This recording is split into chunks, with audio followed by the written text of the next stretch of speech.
कि जो सत्ता पक्ष में रहेगा उस पर कोई कार्रवाई नहीं होगी, चाहे किसी तरह का भी कोई भी वो भ्रष्टाचार कर ले या किसी तरह का कोई आरोप उसके ऊपर लग जाए। अच्छा, हम कट्टर ईमानदार थे, हैं और रहेंगे। अच्छा, हमको सिखा रिया है कि मुंह में छुपी हो मीठी बातें, रग रग में अय्यारी हो, और उसकी दवा कहां से लाऊं जिसको ये बीमारी हो। हेलो दोस्तों, आप सबका स्वागत है हमारे चैनल धाका डिबेट शो में। दोस्तों, आज की वीडियो में हम देखने वाले हैं कांग्रेस प्रवक्ता सुरेंद्र राजपूत अपने पार्टी का कट्टर ईमानदारी का डंका बजा रहे थे, तभी बीजेपी प्रवक्ता अजय आलोक ने सुरेंद्र राजपूत के सर से ईमानदारी का भूत उतार दिया। दोस्तों, अगर आप वीडियो पर नए हैं तो वीडियो को लाइक करें और हमारे चैनल धाका डिबेट शो को सब्सक्राइब कर हमें सपोर्ट करें। तो चलिए दोस्तों, शुरू करते हैं। चैनल को सब्सक्राइब करो पहले, हाँ जल्दी करो। मुझे पता है कि आप लोग नहीं करते, वीडियो देखते हो लेकिन सब्सक्राइब नहीं करते। ये लाल कलर का बटन नहीं, इसे दबाओ, जल्दी दबाओ, जल्दी दबाओ, फिर मैं शुरू करूँ। दबा दो जल्दी।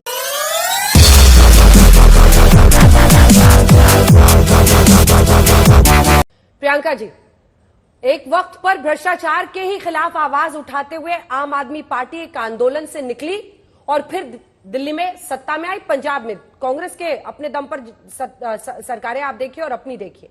लेकिन सवाल है कि आज ऐसा लग रहा है कि बाजी बिल्कुल पलट गई है और भ्रष्टाचार के घेरे में आप खड़े हैं और पीएम ये दम भर रहे हैं कि हम भ्रष्टाचार पर कॉम्प्रोमाइज नहीं करेंगे। Good question, you are a good question.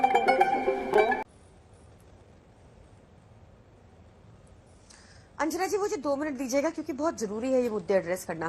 पहला तो प्रधानमंत्री मोदी ने अभी जैसे मुझसे पहले गिनाया गया 70,000 करोड़ के घोटालेबाज को भी दो दिन बाद फाइनेंस मिनिस्ट्री में शामिल कर लिया महाराष्ट्र की। हो सकता है वो और चोरी कर ले, वहां ईडी जानी चाहिए। हर्षवर्धन पाटिल हैं जो कांग्रेस से भाजपा में गए, वो भी जाके सार्वजनिक तौर पर कहते हैं अब मैं चैन की नींद सोता हूं। ऐसे अनेकों बयान है, ये है एक पार्ट। तो उनकी भ्रष्टाचार पे वादा उतना ही पुख्ता है जैसा 15 लाख का वादा उन्होंने सबके अकाउंट में किया था। सेम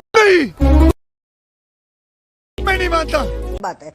हम कट्टर ईमानदार थे, हैं और रहेंगे। अरविंद केजरीवाल जी कट्टर ईमानदार हैं, थे और रहेंगे।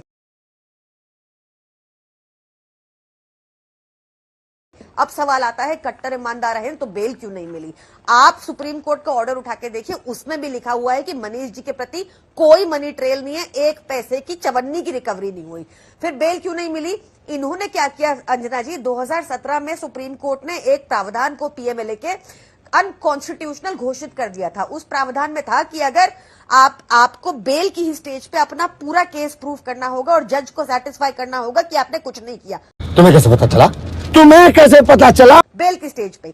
दूसरा इसमें यह था कि हमारे कानून में लिखा है इनोसेंट अंटिल प्रूवन गिल्टी, पर इस प्रावधान में है गिल्टी अंटिल प्रूवन इनोसेंट। तो इन्होंने ये सुप्रीम कोर्ट ने 2017 में स्ट्राइक डाउन कर दिया कि ये एक अनकॉन्स्टिट्यूशनल लॉ है।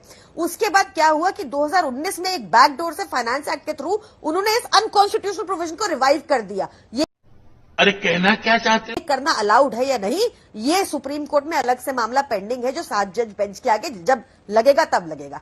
अब हमें इस प्रावधान में फंसा दिया और इसमें अब क्या करना है कि 51,000 डॉक्यूमेंट भाजपा ने इस केस में डाल दिए और साथ में डाल दिए 500 विटनेस। तो आप सोचिए अगर रोज का 1 विटनेस भी हुआ तो कितने साल लग गए बेल की स्टेज पे एग्जामिन करने को। मेरा तो इतना लाइफ खराब हो गया है, इतना लाइफ खराब हो गया है मेरा।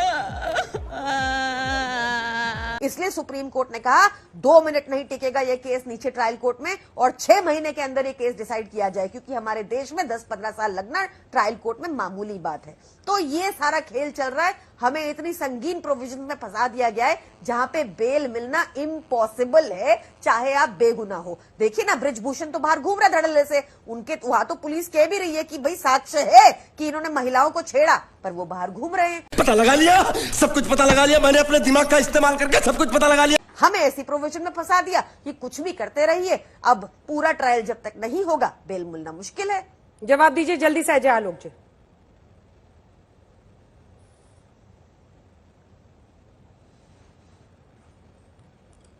ऑडियो नहीं आ रहा है, कुछ म्यूट कर दिया है क्या आपने? अच्छा ठीक है, कैमरे पे है, ठीक है। मैं ऑडियो आपका नहीं आ रहा है, ऑडियो ठीक कराते हैं, ऑडियो ठीक कराते हैं। ओ भाई, मारो मुझे, मारो मुझे, मारो नहीं, ये मजाक हो रहा है। 1 सेकंड यार, मजाक। अनुराग भदौरिया जी, सवाल है कि भ्रष्टाचार का इतना गंभीर मामला है, ऐसे में जांच के लिए सामने आकर, और खास तौर पर एक ऐसी पार्टी जिसने हमेशा भ्रष्टाचार के खिलाफ आंदोलन से निकली हुई, जिसने कहा हम कट्टर ईमानदार है, ऐसे में लोगों के मन में भी सवाल आएगा कि जांच के लिए क्यों नहीं गए। अगर हम करें तो करें क्या, बोले तो बोले क्या। कहते हैं ना कि बस्ती में तो तुम खूब सियासत करते हो, बस्ती की आवाज उठाओ तो जाने। बस्ती की आवाज, देश की आवाज नहीं उठाएंगे, देश की जनता की बात नहीं होगी। भाई आपको अगर भ्रष्टाचार करना, भ्रष्टाचारियों को पकड़ना है, तो वो जो भ्रष्टाचारी जो देश का पैसा लेके बाहर गए वो अब तक क्यों नहीं आए? वो भ्रष्टाचारी जो पहले दूसरी पार्टी हुआ करते थे, बीजेपी उनको भ्रष्टाचारी बताती थी, फिर उनको मंत्री क्यों बनाया और बड़े बड़े पद पे क्यों बैठाया? उनको क्यों नहीं पकड़ा? उनको जेल में क्यों नहीं डाला? क्योंकि भारतीय जनता पार्टी में आ गए इसलिए। तो ये तो ठीक नहीं है। हम कहते हैं विपक्ष के ऊपर में आप ईडी सीबीआई की कार्रवाई करते हैं, लेकिन जो पार्टी में, दूसरी पार्टी में थे, जिन पे आप आरोप लगाते थे, चिल्ला चिल्ला के भारतीय जनता पार्टी आरोप लगाती थी सदन के बाहर और सदन के अंदर, आज वो आपके दल में आ गए तो पाक साफ हो गए, फिर उनके ऊपर कोई आरोप नहीं रहा, उनके ऊपर कोई बात नहीं होगी। तो ये तो गलत है ना। ये तो साफ साफ लोकतंत्र को, आप लोकतंत्र को खत्म कर देना चाहते हो। खत्म, bye bye, tata, goodbye, गया। लोकतंत्र हटा के आप किसकी तरफ बढ़ना चाहते हो? तानाशाही की तरफ बढ़ना चाहते हो कि जो सत्ता पक्ष में रहेगा उस पर कोई कार्रवाई नहीं होगी, चाहे किसी तरह का भी कोई भी वो भ्रष्टाचार कर ले या किसी तरह का कोई आरोप उसके ऊपर लग जाए, उस पर कोई कार्रवाई नहीं होगा, बाहर घूमेगा, धड़ल्ले से घूमेगा। लेकिन अगर सत्ता पक्ष में नहीं है, विपक्ष में है और इंडिया गठबंधन में आ गया है, जो कि जनता की आवाज उठा रही, इंडिया गठबंधन जो जनता के मुद्दों की बात कर रही है। मस्त जोक मारा रे, ये हंस रहे हलकट हंस।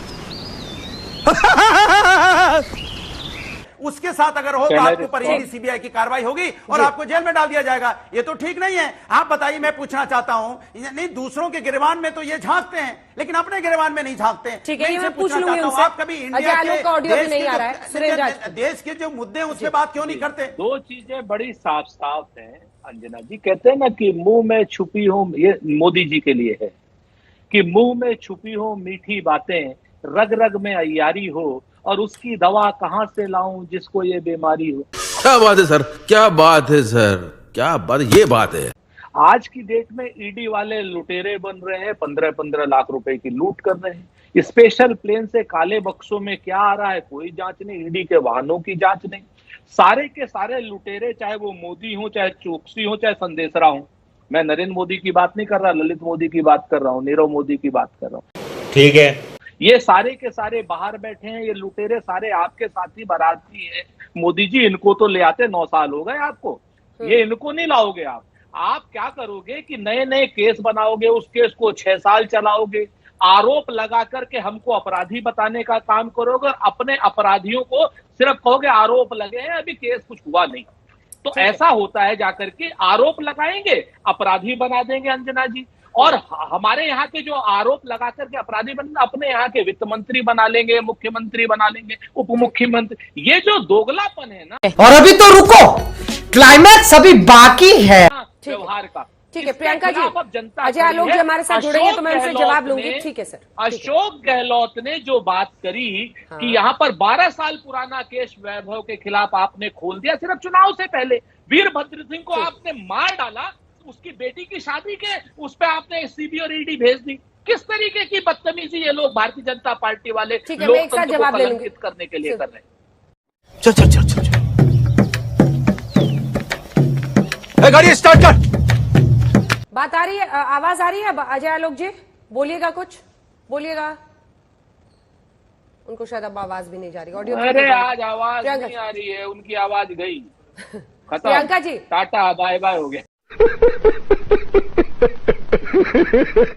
प्रियंका जी, वो कह रहे हैं कि डिले करना, मामलों को लटकाना, जिसमें ईडी ने भी जो डेटा जारी किया है, एक बार जैकेट में अगर दिखा दें आप मुझे और उनको करके, तो ईडी ने कहा है कि कितने केसेस में उन्होंने जिनकी ट्रायल पूरी हुई, 25 केसेस की ट्रायल पूरी हुई, कोर्ट में लंबा ये मामला खींचता है। 25 केसेस की ट्रायल पूरी हुई, जिसमें से 24 में उनको कन्विक्शन मिला है, जिसकी वजह से अपना कन्विक्शन रेट ईडी इतना हाई बताता है। तो क्या नाचो मैं? अब जांच में ही आप नहीं जाएंगे, उसको टालेंगे। आप भी जानते हैं कि 3 बार वो नोटिस भेजेंगे, 3 बार तक का जाना ही जाना पड़ेगा, 3 बार तक लेकिन चांस है। तो ये भी तो डिले का ही हिस्सा है ना। सवाल सीधा है जो बीजेपी पूछ रही है कि क्या गिरफ्तारी के डर की वजह से अरविंद केजरीवाल ईडी के पास नहीं गए? मेरे को इस बार रिक्स लेने का ही नहीं है, बिल्कुल रिक्स नहीं लेने का है। स्ट्रेट सवाल है प्रियंका जी। हम लोग बहुत छोटे लोग हैं अंजना जी, और हम लोग बहुत बड़ी ताकतों से लड़ रहे हैं।